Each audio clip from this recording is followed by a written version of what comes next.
Oh, Secretary Nielsen, the majority on this committee must think you're doing a fantastic job because they've ordered this hearing so that you could come before us and look tough and remorseless just in the time for the holidays. The remorseless secretary during the holidays. Christmas, as they like to make sure and specify. I suspect that if you still have your job, which seems to always be a big question, in 3 weeks, we'll see if you still have the same sympathetic questions when you come back. I want to start by praising this administration and the role that it's had. Because there's one thing that this administration's done better than any other administration in American history, and that is lie. I still remember the first day when the press secretary came out and said this is the largest inauguration crowd ever in the history of America. Of course, everybody laughed because there were more people at other inaugurations. And the president's own remarks, on a world stage, the UN General Assembly, he said he had accomplished more as president than anyone before him. And the world laughed because the evidence was plain to see that that just wasn't true. But specifically in the area of Homeland Security, lying has become elevated to an astounding level of mendacity. President Trump descended the golden escalators at Trump Tower to announce his candidacy by saying Mexico was sending us the worst rapists, murderers. Then he said he was required to break up migrant families because of bad laws that the Democrats gave us. How about the one about Mexico paying for the wall? You want $5 million and you want $5 billion and you want the American public to pay for it. Isn't Mexico supposed to pay for it? Wasn't that the campaign promise? No, that's just another lie. And all about the ones about the massive invasion via the immigrant caravan that would ruin America. How about when Trump said, good people among the Nazis and white supremacists demonstrating? That time nobody was laughing, but the evidence was plain to see, and these are gigantic lies. I remember when the CHC met with your predecessor, your boss now, the former Secretary of Homeland Security, and he dropped a few whoppers himself. The most memorable for me is when he sat, I want everybody, because you weren't there, when he sat with the Hispanic Congressional Caucus in the Capitol in a room full of Hispanic members of Congress, most of whose parents and grandparents were immigrants that didn't speak English when they came here.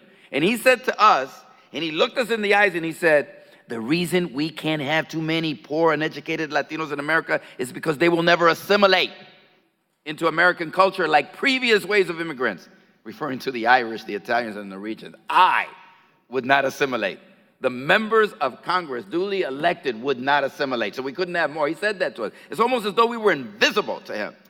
Secretary Could told a room full of Hispanic congressmen and women that poor, uneducated Latinos, a lot like my mom and my dad, who didn't speak a lick of English, but you want to change the policy so that if you want to come to this country, you have to speak English, would never fit, and that their children could never acquire the position of members of the Congress of the United States in this democracy. A lie, because it's happened time and time again. It is as you can't see the reality of modern immigration or contributions of anyone who came from countries other than Norway and other parts of Europe. It's as if you and the Trump administration are blind. And you know what? It seems like you agree with Tucker Carlson that immigrants only bring danger and dirt and division. But I have to say the all-time record for lying in the face of all the evidence was a tweet you, Madam Secretary, sent out on June the 17th. And it says, we do not have a policy of separating families at the border, period. That's your Twitter account. That's what you put out. Yet you came here today to tell us exactly is your policy of separating families and children from their families. Another lie. I know I have 45 seconds. I won't take them all. But it is repugnant to me and astonishing to me that during Christmas, I like to call them the holiday seasons to be inclusive, but during Christmas, because the majority always wants to just call it Christmas, that during Christmas, a time in which we celebrate the birth of Jesus Christ, a Jesus Christ who had to flee for his life with Mary and Joseph. Thank God there wasn't a wall that stopped him from seeking refuge in Egypt.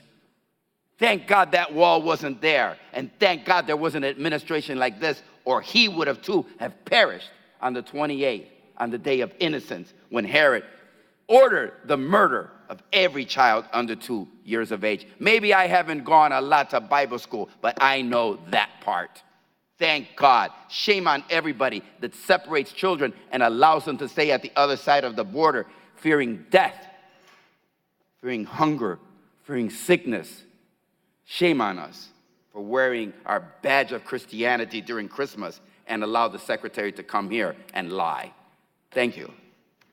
Time of the gentleman has expired. If the secretary would care to respond to any of that. Only then to say that calling me a liar are fighting words. I'm not a liar. We've never had a policy for family separation. I'm happy to walk the gentleman through it again.